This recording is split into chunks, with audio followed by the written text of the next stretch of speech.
Hey guys, welcome back to the channel. The duo is back. It's been a while since Sasha and I filmed together. Today we're going to be talking about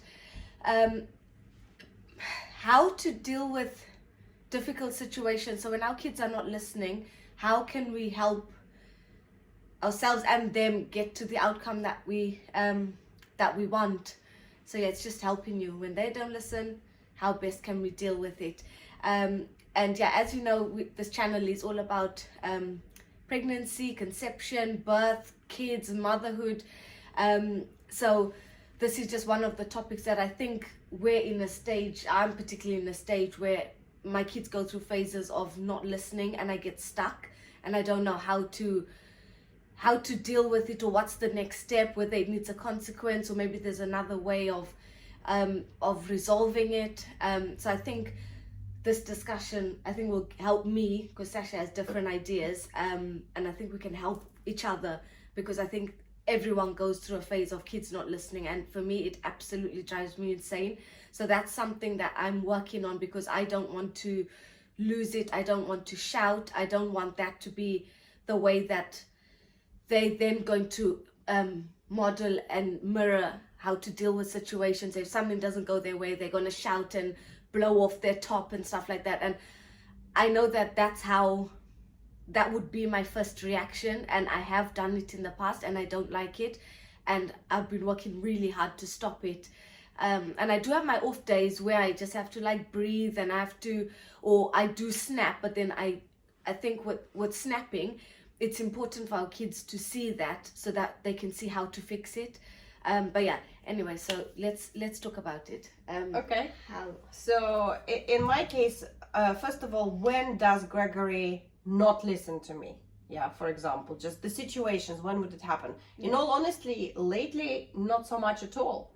What I find is that as soon as you are interested in them and in what they're doing, you start having a conversation, you start having an interesting moment, because for them it's all about exploring. Yeah. So I feel like Gregory is only not listening ever if I am not okay, if I am in a bad mood, or if I'm being dictatorial. Because as soon as I swap that into a conversation or into a sort of a game of some sort, it changes instantly.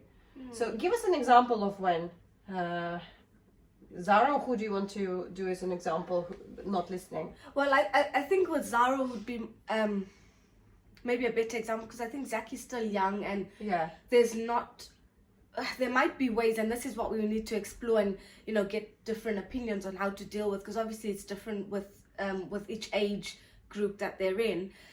So because Zara's quite understanding, she's quite articulate, we can have a conversation. She does know like what's expected, because when she's doing something, again, I don't want to say wrong or bad, doing something that I don't agree with, Like? she knows. So for example, we go back to the chair thing, because that was recent, that was yesterday, and it was driving me like nuts. You might want to repeat that, because Yeah, so listeners might not know. yeah, she was so she does this thing when she's sitting on the chair. She wants to hang off the back and look the opposite direction, so not face the food or face the table. And because of that, like, because we have faux leather, it's like starting to like peel away where she does it, and then she's got like dirty hands, oily hands, and it's like, that's not how you sit on a chair. So I keep saying this to her, like, when we're sitting at the table, your bum needs to be on the chair, and you need to be facing your food, and we're eating, we're not playing. We can have a conversation, we can maybe even sing a song if sometimes they need that distraction, like if they're eating well, but we're not playing with anything. And then I do allow wiggle breaks. So if she starts fidgeting and she's getting all agitated, I say, go and have a wiggle break. She goes, she stretches, she dances, then she comes back. But when she's at the table, this is what I expect of her. And yesterday she was just having an absolute mare of a day.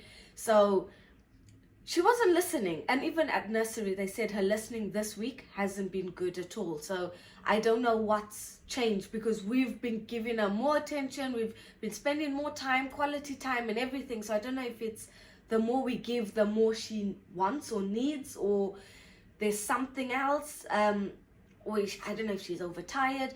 I need to figure that bit out, which I haven't quite got the capacity for yet.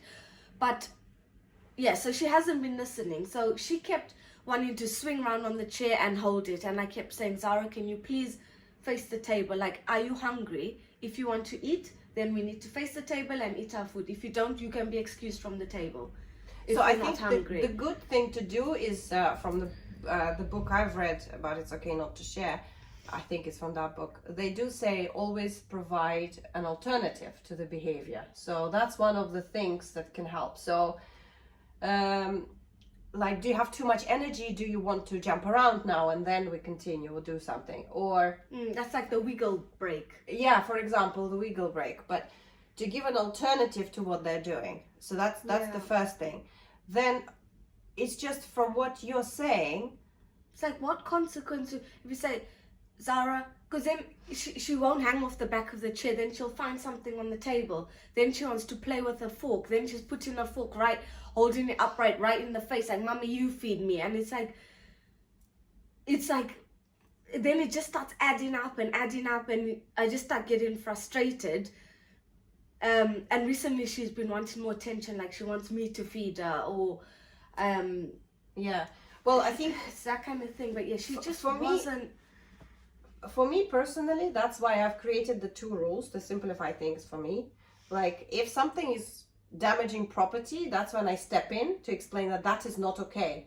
And then I simply remove them. Well, I first explain, and if he stops, Gregory, if he stops doing what he was doing, damaging property or whatever, then that's fine. If not, then I say, then I'm going to have to help you to stop yourself.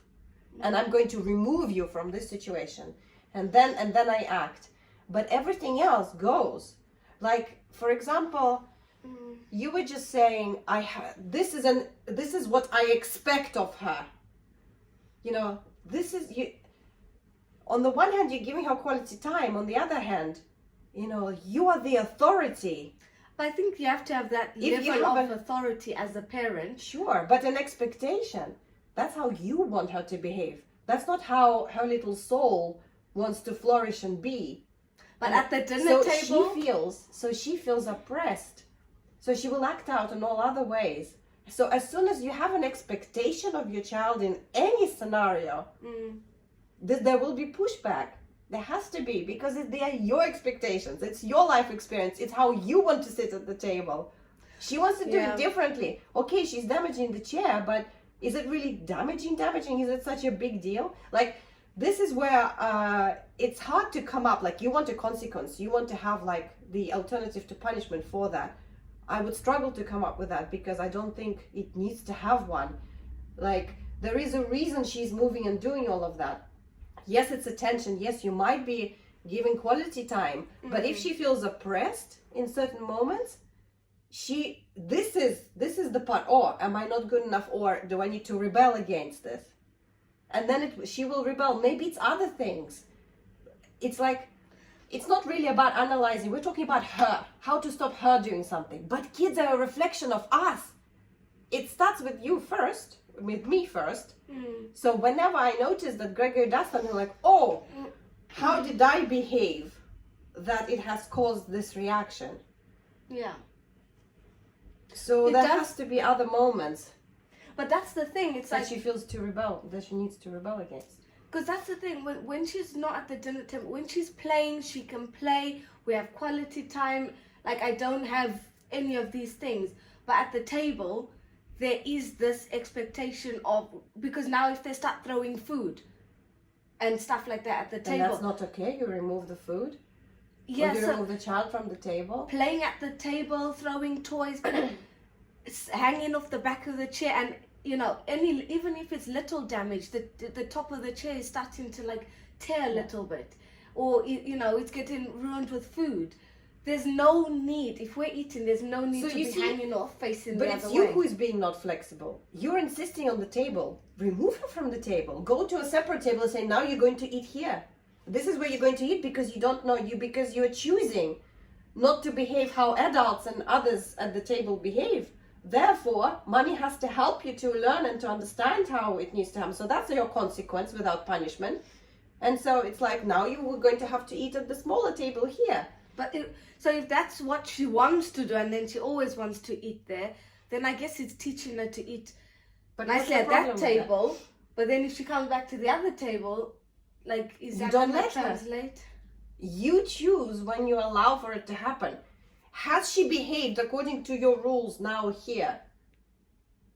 Where she can move a little bit freer. Maybe she's small as well. Maybe climbing up on a chair and stuff. Maybe it's all like exciting or a challenge, or she already feels like she's older than she is. Maybe it's okay to give her a different experience. It seems like if we are set on a certain thing, then we are the ones who are going to get frustrated. What if we become a bit more flexible?